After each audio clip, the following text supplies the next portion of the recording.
ចិនស្មោស្រីថាខុសស្តង់ដាស្រីទៀមទាស្នេហាស្តង់ដាលុយឡានថ្មីមិនដែលដឹងស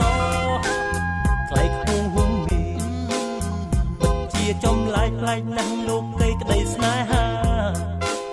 ស្រីស្អាតចិត្តធំគួរឲ្យរអាស្តង់ដាស្រីស្អាតតែគិតស្តង់ដាលុយឡានវីឡាជាសំខាន់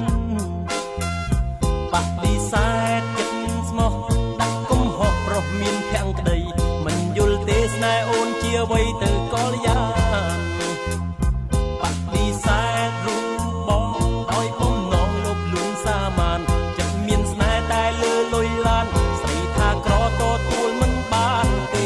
អាងមានសម្រងលើកំពុងហ៊ុននិស័យស្នេហ៍អប្រេឃើញតែប្រាំងใจបណ្ណឹងតែកំរិនមិនអាណិតចិនប្រក្លាសសស្រស់មាសមេ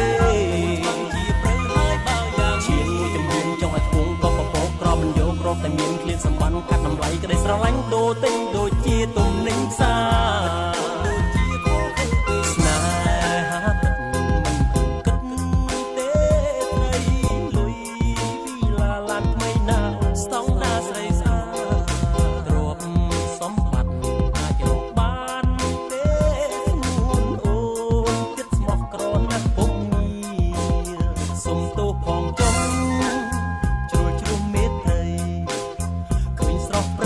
មិនតែស្នេហ៍ដូចស្រីធម្មតាមិនដឹងចិត្តប្រាំងលូកដូរស្នេហ៍ស្តង់ដាស្រីស្អាតពិតជាអស្ចារ្យលក្ខខណ្ឌស្តង់ដាហួសការស្មាន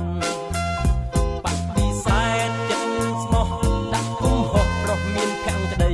មិនយល់ទេស្នេហ៍អូនជាអ្វីទៅកលយានបាក់ឌីសែតរូបបងដោយបំណងលួបលួនសាមានចិត្តមានស្នេហ៍តែលើលុយឡានស្រីថាក្រទទួលមិនបានទេអាងមានសម្រងលើកំពុងហ៊ុននិស័យស្នេហ៍អប្រេឃើញតែប្រាំងใจបណ្ណឹងតែកំរិនមិនអាណិតចិត្តប្រក្លាសសស្រស់មានមេ